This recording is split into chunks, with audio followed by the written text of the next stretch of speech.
Halo, assalamualaikum warahmatullahi wabarakatuh. Berjumpa kembali bersama saya di channel Daimelan. Pada kesempatan kali ini saya kedatangan sebuah kulkas yang mengalami kendala pada bagian kompresor ini. Jadi di sini teman-teman, kompresor mengalami tersumbat ya, ataupun hanya berdengung saja, tidak menghasilkan getaran ataupun proses pompa udaranya. Jadi pada bagian kompresor ini tidak ada udara yang keluar walaupun saya cok ke listrik. Jadi teman-teman, di sini saya sengaja mengerjakan kulkas ini di situasi malam hari ya. Jadi untuk kondisi semacam ini saya anggap penyakitnya sudah parah ya. Saya akan coba colokkan ke listrik.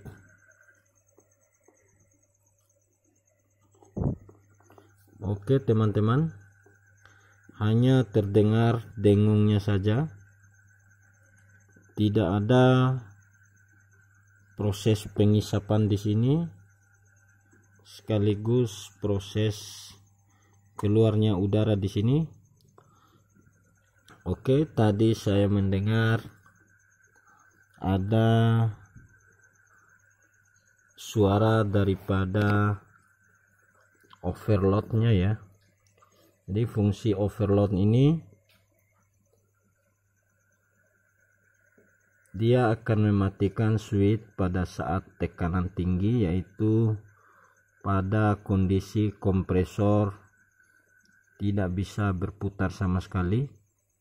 Maka overload akan memutuskan arus apabila kompresor mengalami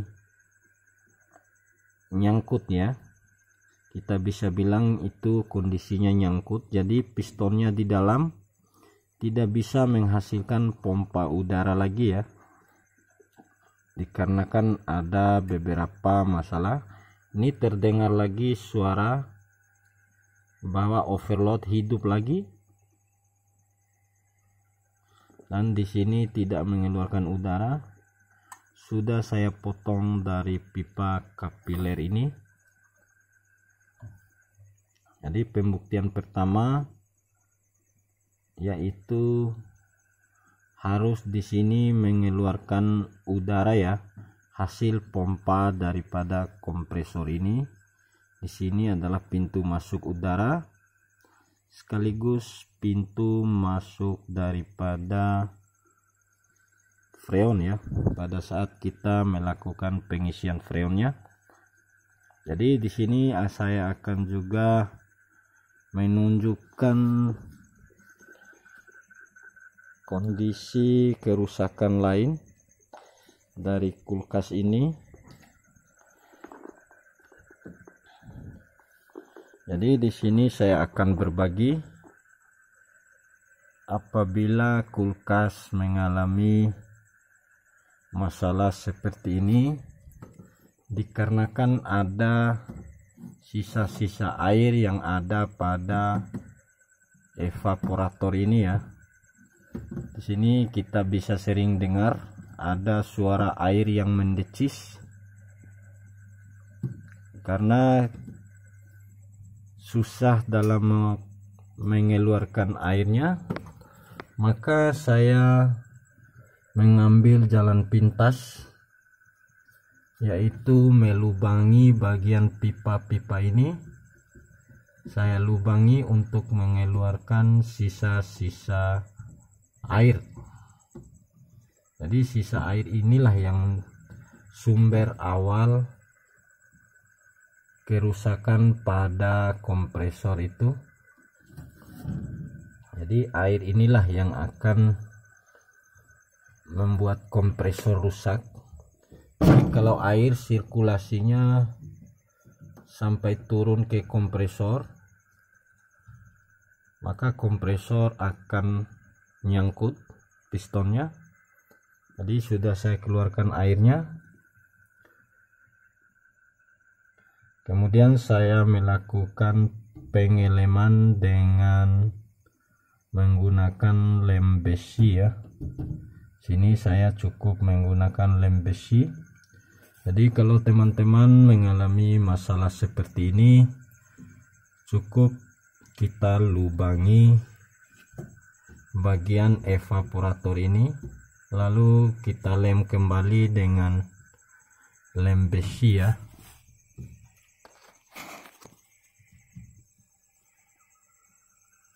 Oke teman-teman, semua yang ada di dalam ini sudah saya cek,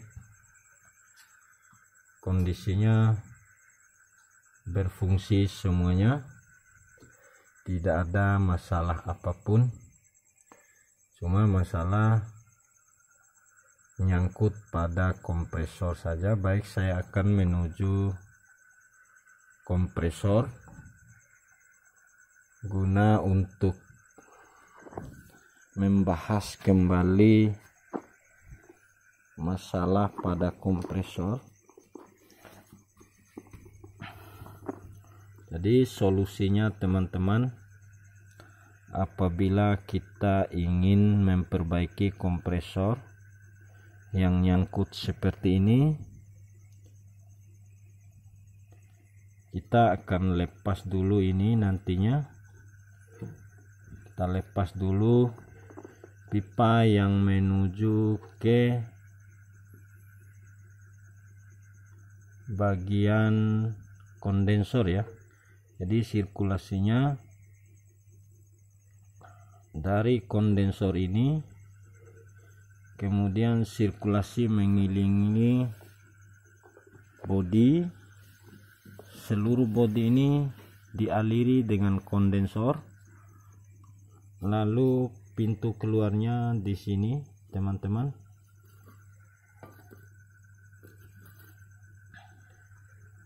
Oke, sudah saya lubangi di sini untuk melakukan pengecekan apakah memang masalah ini bisa saya atasi.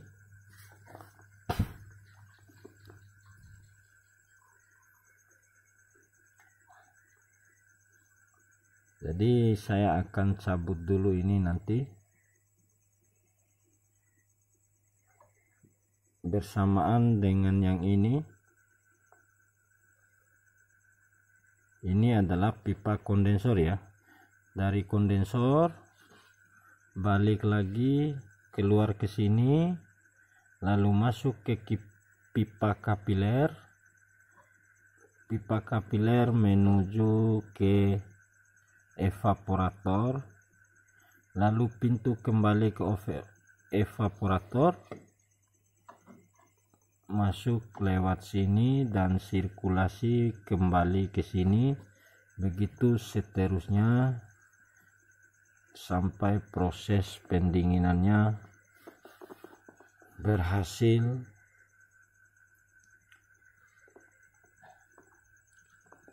Oke teman-teman, saya akan coba menangani masalah nyangkutnya kompresor ini ya. Jadi biasanya hal yang timbul akibat kerusakan kompresor ini diawali dengan oli ya. Sangat boleh jadi kalau di dalam kompresor ini olinya tidak ada, maka kita paksakan terus karena kita tidak menyadari bahwa bagian di dalam ini yaitu terisi dengan oli ya. Jadi sirkulasinya itu harus dilumasi dengan oli, yaitu oli khusus. Ini saya sudah menambahkan oli di sini. Saya tambahkan olinya.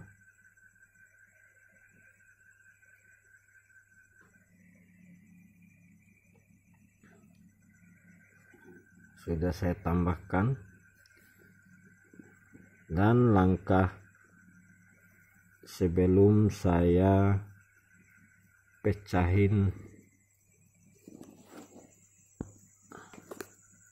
kompresor ini, saya lebih dulu membuat kompresor ini dalam kondisi benturan ya, atau kita pukul seperti ini supaya memancing piston yang ada di dalam agar bisa bergerak dan bekerja sebagaimana mestinya.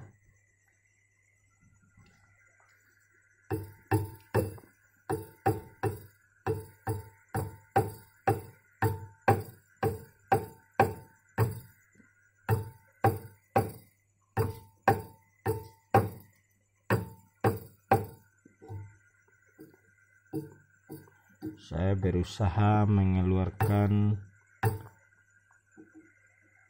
bagian-bagian biji ya, ada semacam biji-biji di dalam ini sebagai penyaring, karena ini bahasanya yaitu filter ya. Filter ini fungsinya untuk menyaring ya, menyaring sirkulasi udara. Jadi apabila ada udara yang kotor, maka filter inilah yang akan menyaring sebelum dia menuju ke evaporator. Tapi menurut pengalaman saya juga bahwa filter ini terkadang menjadi penyumbat sirkulasi udara juga.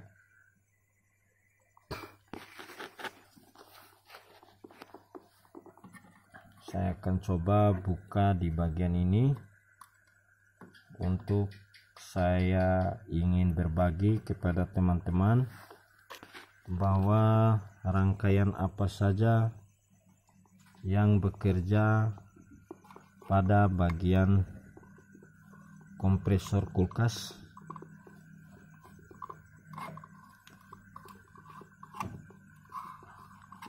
Jadi teman-teman harus paham juga bahwa kompresor kulkas dengan kompresor pengisian angin untuk mengisi ban motor ataupun mobil itu prinsipnya sama teman-teman ya. Cuman yang menggerakkan kompresor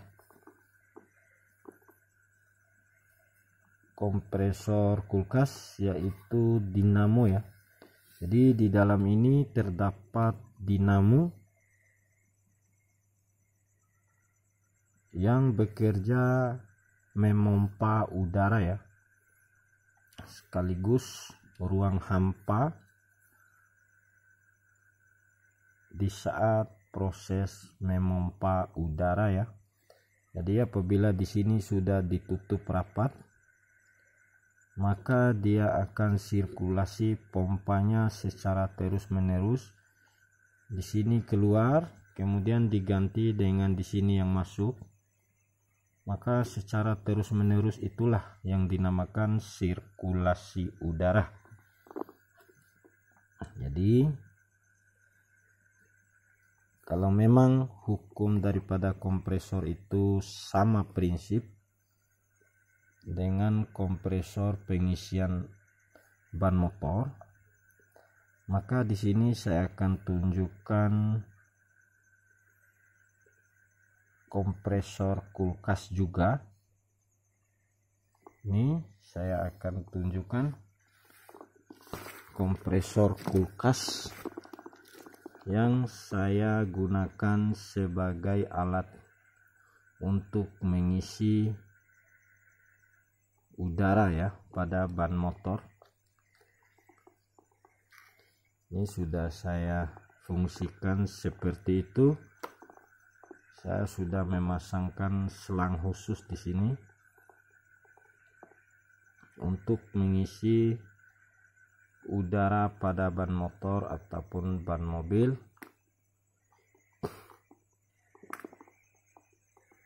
Oke, sudah teman-teman paham bahwa prinsipnya seperti kompresor untuk mengisi udara ya.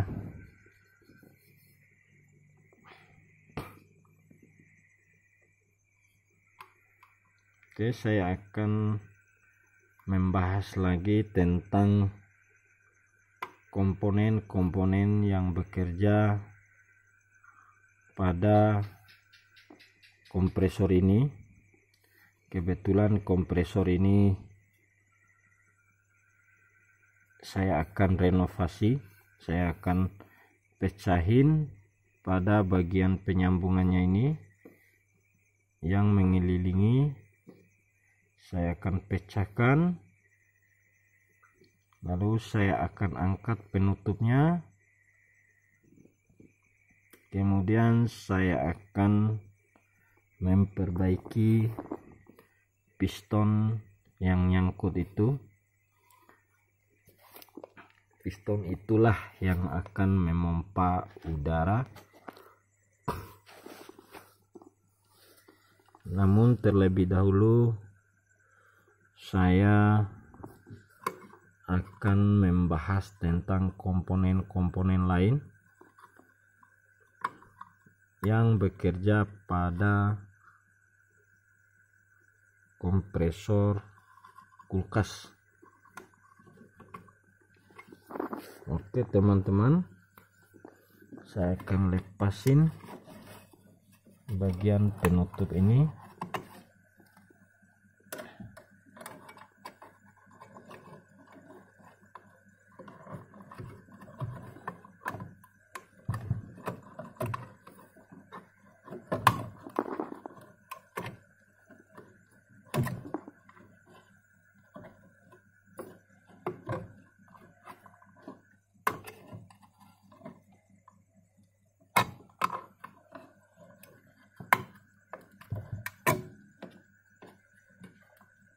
Ini susah sekali,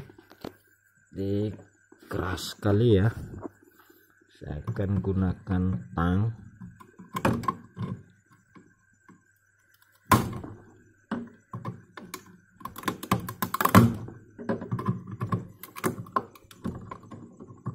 Ini penguncinya, sampai pecah.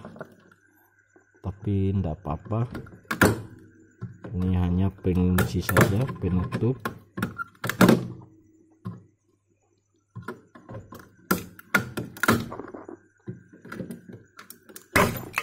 Oke, saya akan ganti dengan penutup yang baru nanti.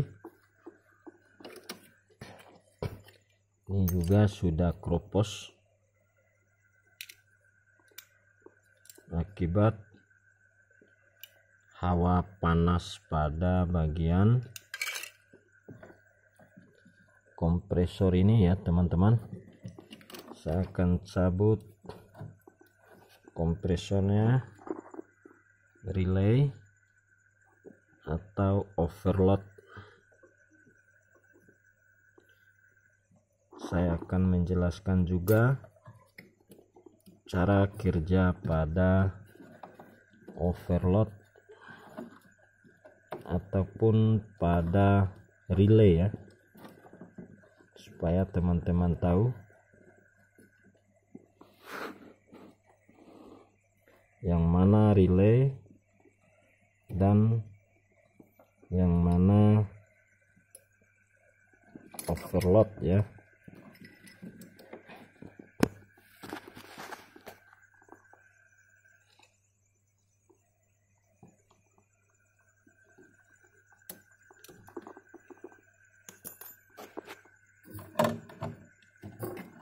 Oke, dua-duanya sudah keluar ya. Oke, yang ini ternyata beda ya dengan kulkas-kulkas lain. Di sini satu paket antara relay dengan overload digabung menjadi satu bagian. Namun prinsip kerjanya sama. Ini sudah digabung. Di dalam overload ini terdapat satu kumparan. Jadi jangan coba-coba teman-teman menghubungkan langsung tanpa komponen ini. Nanti akan berakibat fatal. Kompresor akan terbakar ya, karena pada bagian relay dan overload ini terdapat hambatan ya, hambatan untuk menahan lajunya arus listrik. Jadi tidak sembarang arus yang masuk ke sini, walaupun penggunaannya 220 volt ya. Jadi saya akan membahas fungsi daripada relay dan overload. Relay itu prinsipnya adalah saklar ya, saklar untuk mengamankan switch pada bagian atas, pada bagian ruangan ini. Ini saya akan tunjukkan.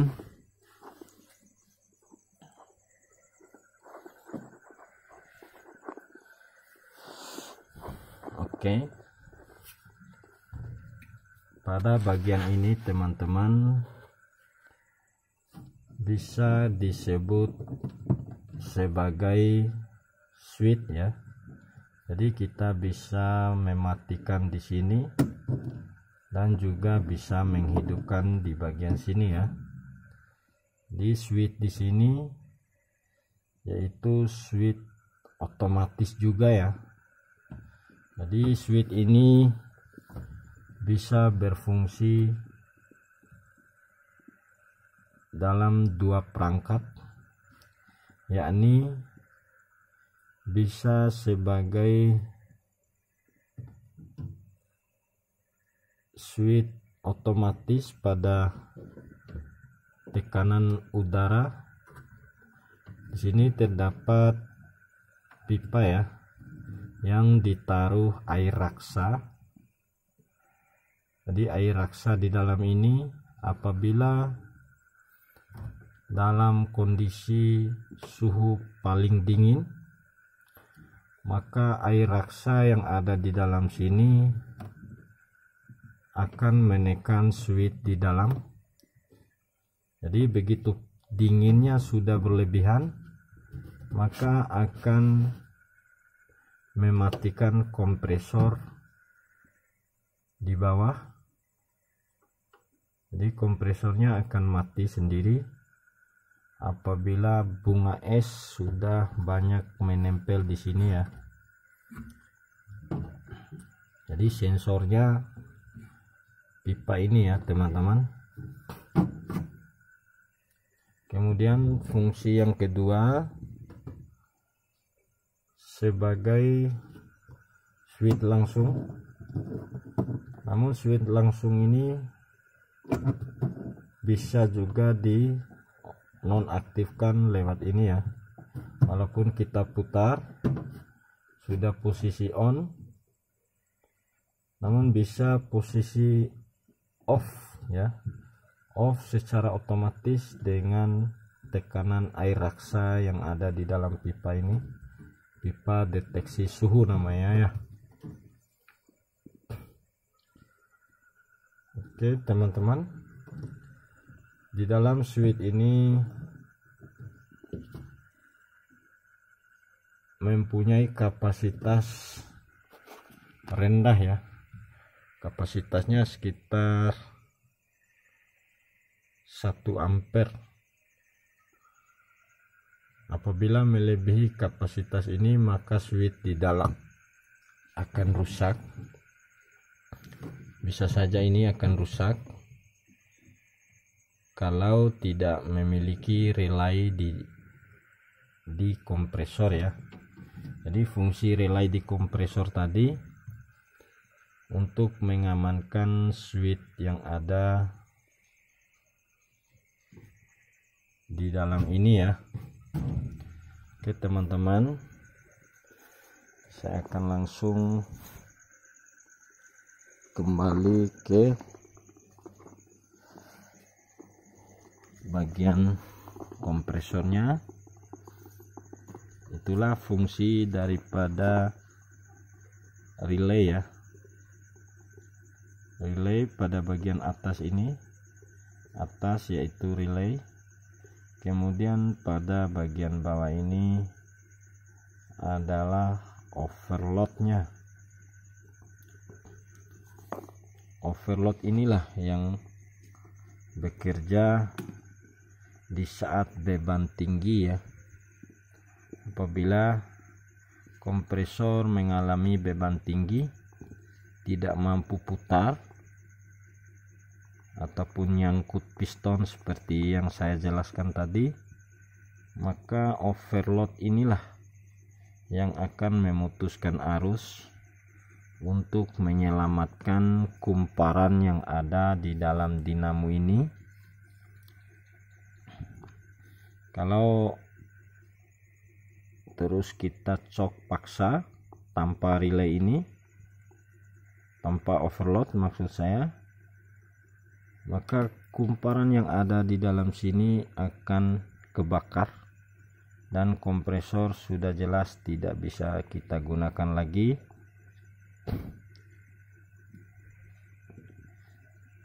Sekaligus kompresor itu akan mengalami kebocoran listrik di dalam ya.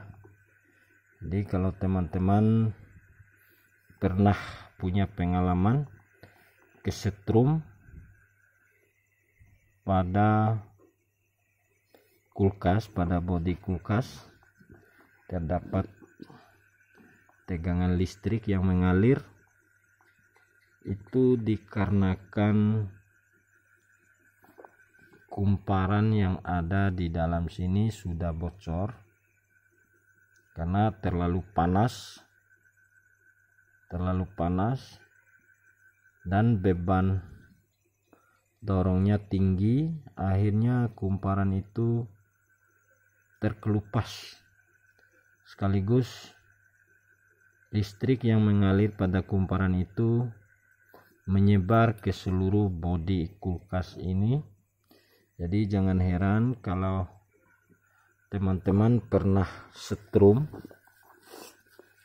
di bagian kulkas, maka sudah dipastikan itu ada kebocoran listrik pada kompresor kulkas. Walaupun kulkas kita dalam kondisi baru,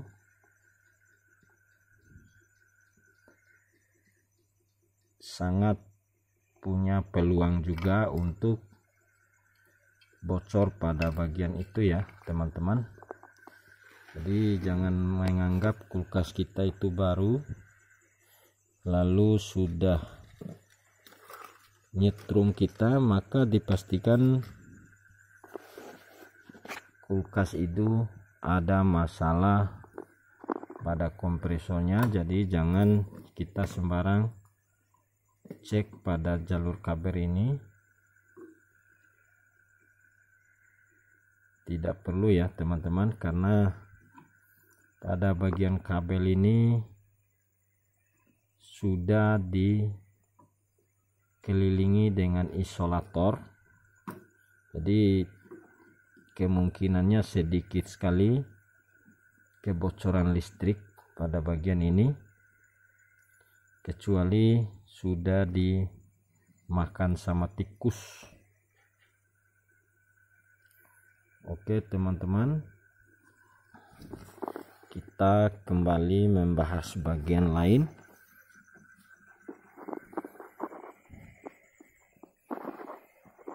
Dalam proses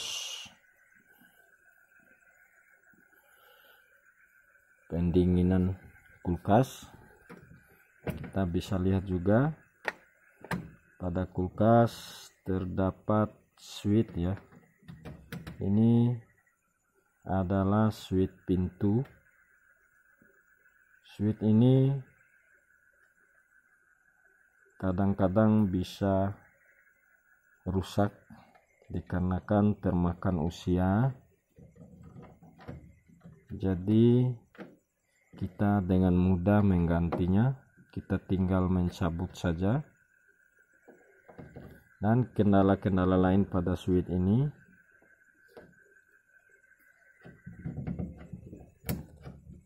yaitu bola lampunya kebakar. Ini sebelum saya jelaskan, ini adalah saklar ya, untuk menghidupkan dan mematikan lampu yang ada di dalam kulkas. Dalam kulkas ini terdapat lampunya di sini ya teman-teman.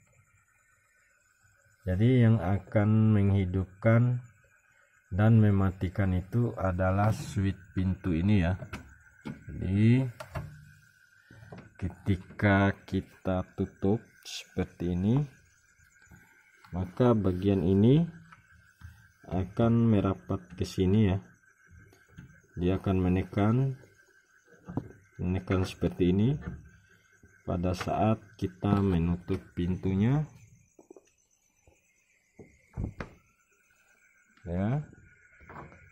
Kemudian posisi terbuka, dia akan memanjang seperti ini.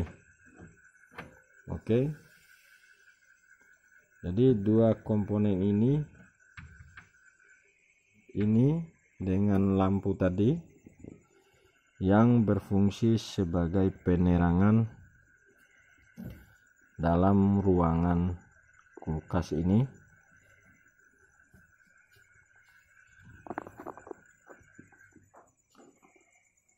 Oke teman-teman, saya akan membahas lagi bagaimana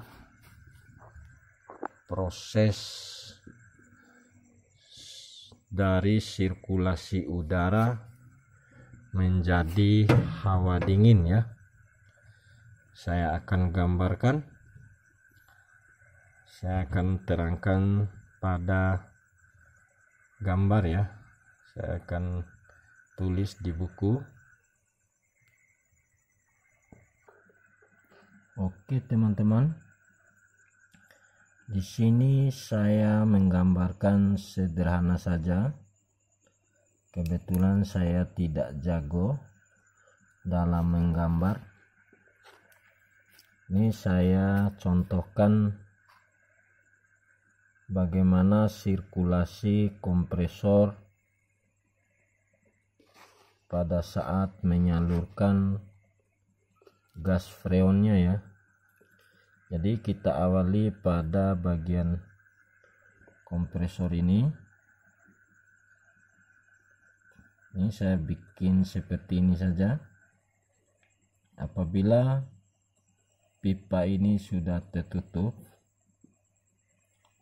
dan di dalam sudah dalam kondisi hampa udara ya.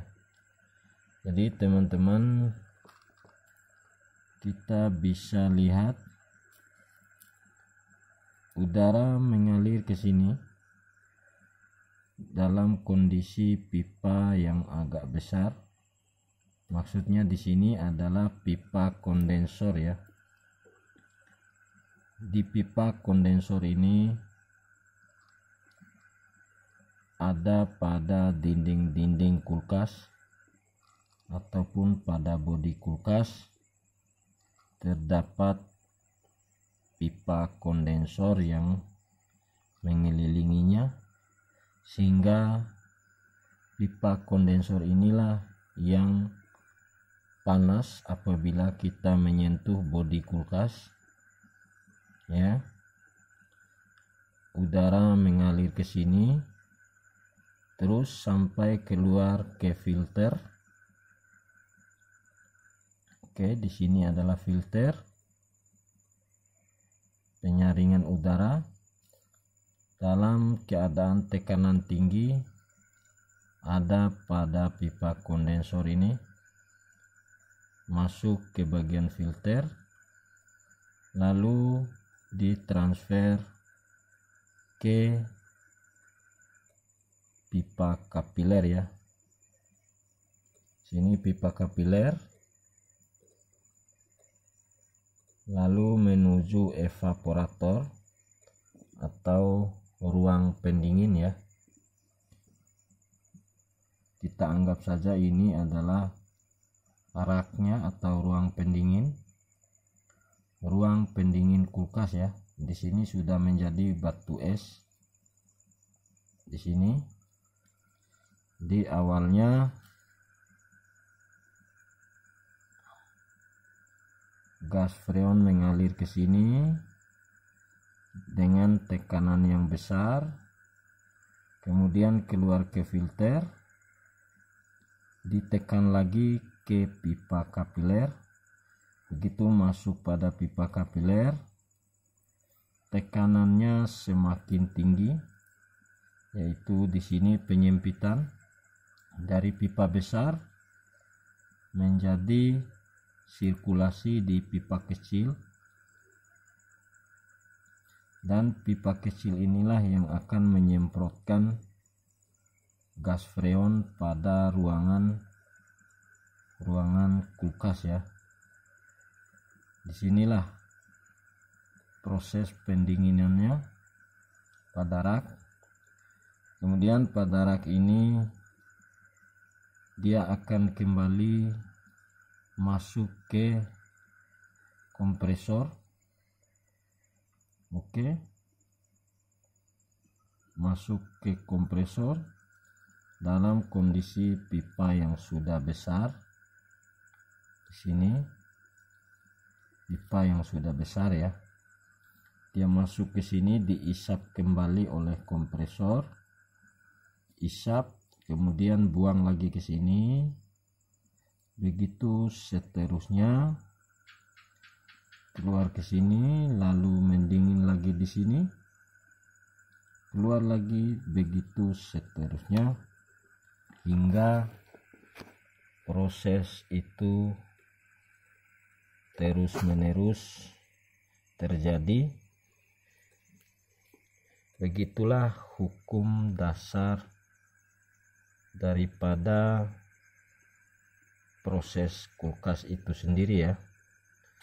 Jadi kalau kita sudah paham tentang prinsip dasar kulkas, maka kita lebih paham lagi dalam penanganannya. Teman-teman, ini hanya saya menggambarkan secara sederhana saja proses sirkulasi dan proses pendinginannya. Oke, teman-teman, kita sudah di sini paham. Kita akan kembali ke kulkasnya langsung.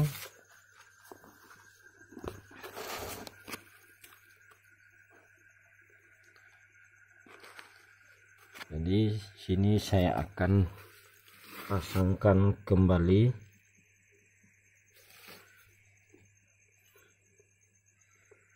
bagian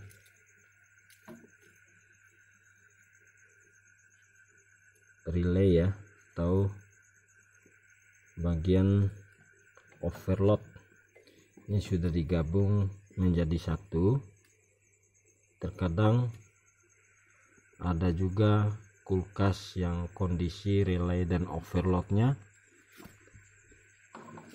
terpisah ya, jadi kita bisa mengganti persatuannya.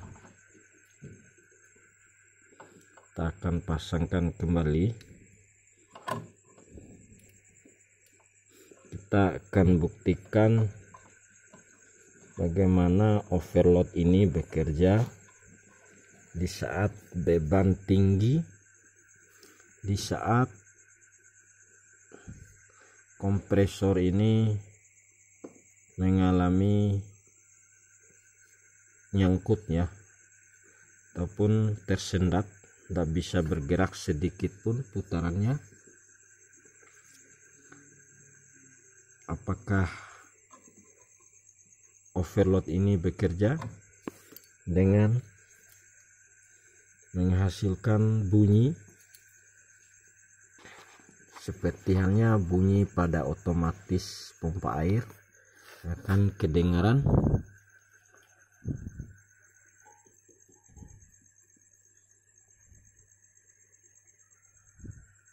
Saya akan coba apakah kulkas ini tersumbat pada bagian kondensor ataupun pada bagian yang lain ya. Kita akan lihat.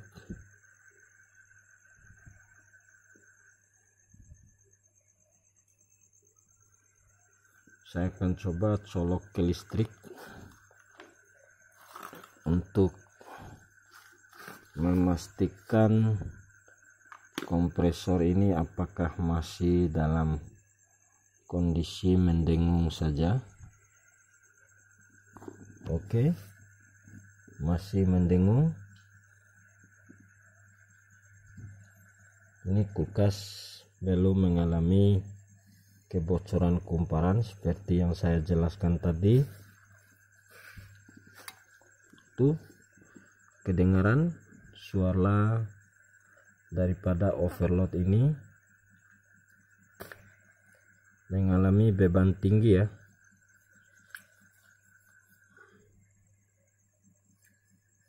Saya akan cari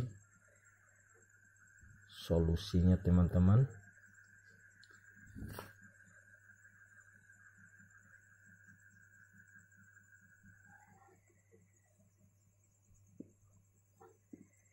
Kita akan tunggu apakah masih nyangkut.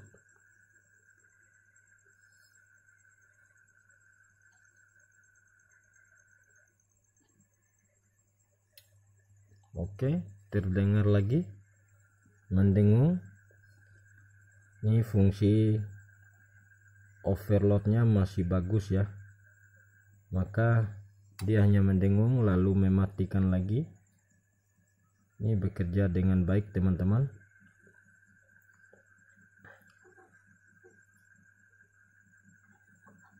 Ini saya masih penasaran ini teman-teman, apakah tersumbat pada bagian kondensor atau mengalami tersumbat pada bagian lain.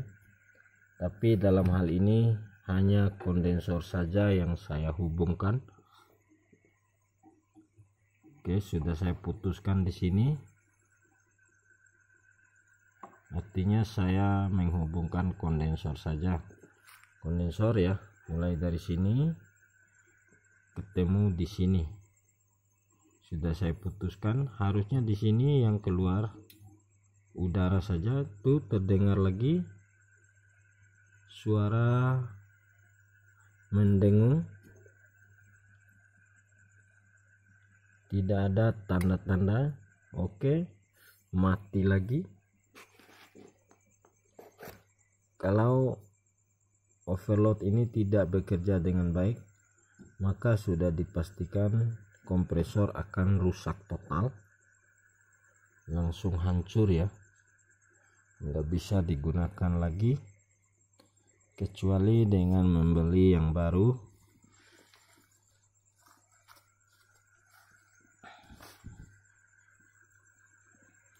Kita akan tunggu.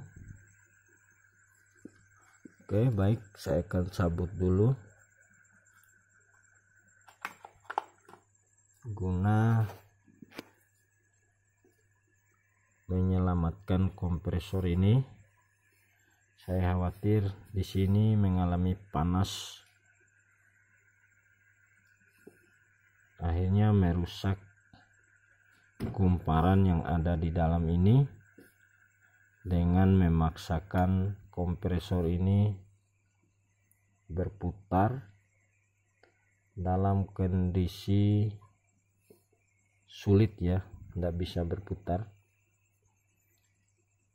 Kalau kompresor yang kondisinya bagus seperti ini teman-teman,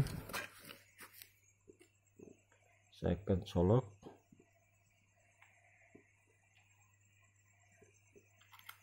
Oke, sorry, saya akan colok.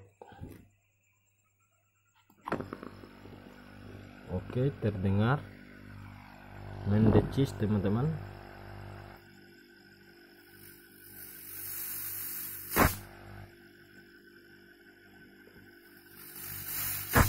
Ini tekanannya sangat kuat sekali ya.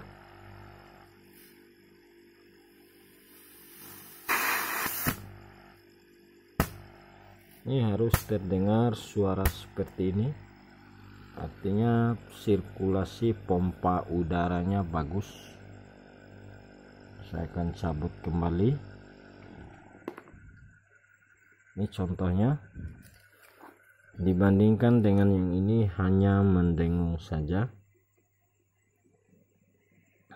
Jadi usahakan jangan paksakan kita colok ke listrik, nanti malah akan merusak kompresor ya. Oke teman-teman, kita akan coba upaya kedua. Saya akan tekan.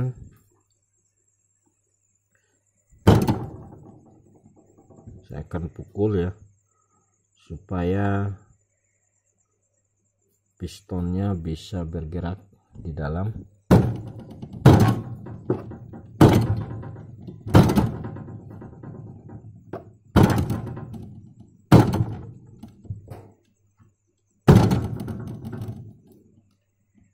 Kita coba lagi.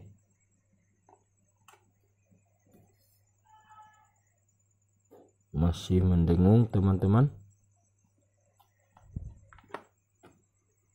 belum ada perubahan. Terus kita pukul.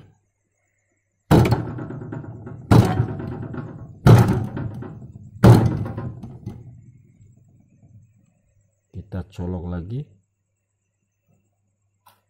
Masih belum ada tanda-tandanya kompresor ini mau hidup.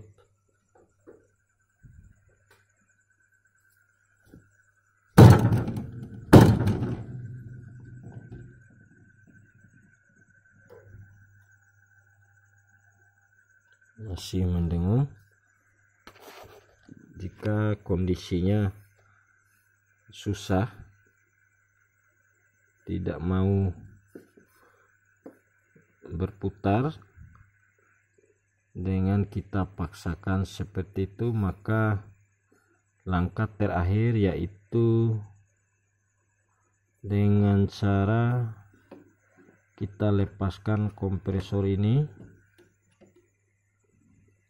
lalu kita potong bagian kondensor. Kita potong dulu dua-duanya. Kita keluarkan kompresor ini. lalu kita belah bagian-bagian ini teman-teman. Kita belah. Setelah berhasil kita belah, maka kita akan lihat bahwa di dalam kompresor ini terdapat sebuah dinamo yang bisa menghasilkan pompa udara ya. Dinamo itulah yang akan memompa udara untuk proses sirkulasi tadi. Kita akan buka, kita potong dengan gerinda di sini, lalu kita las. Jangan sampai proses lasnya itu tidak tertutup dengan baik di bagian ini, maka jangan biarkan ada lubang sedikit saja pada kompresor. Ini kita lihat di sini dianjurkan untuk membelah pada bagian ini, bagian yang dianjurkan ya. Jangan sampai kita membelah bagian-bagian yang terlarang, malah akan merusak kompresor ya. Setelah dipastikan kulkas ini sudah aman kembali, kompresornya sudah bekerja dengan baik, maka proses selanjutnya sudah jelas. Kita akan mengisi ulang freonnya ya. Kita manfaatkan ini sebagai alat pengelasan.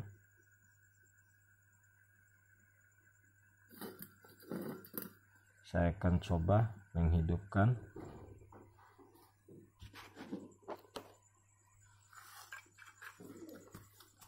Bahwa ini adalah alat pengelasan khusus kulkas ya, yang portabel ini.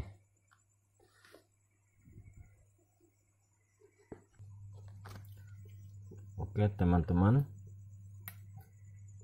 kita lepas udaranya ataupun gasnya, kemudian kita bakar, maka kita bisa melihat semburan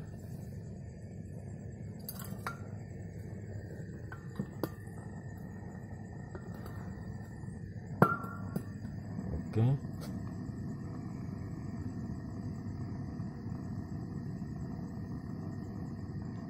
Kita tambah gasnya.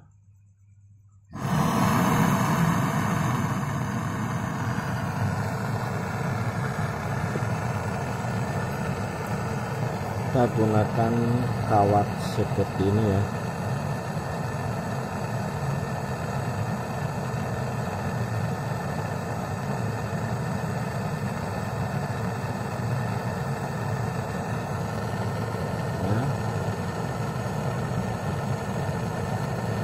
Langsung kita las seperti ini teman-teman.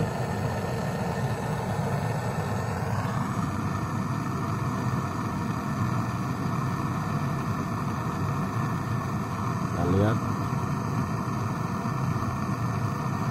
prosesnya seperti itu. Ini hanya sebagai contoh saja bagaimana proses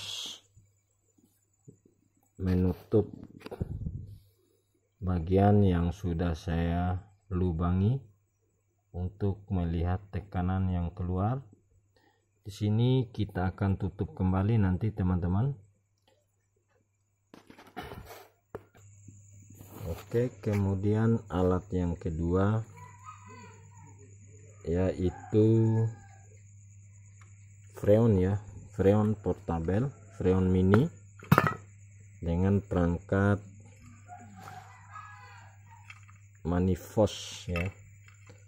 Saya bikinkan seperti ini saja, Manifos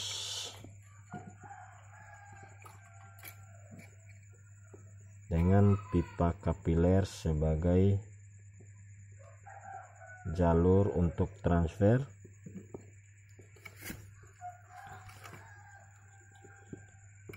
Kita pasangkan ke sini, lalu kita lakukan pengelasan itu sebagai langkah awal.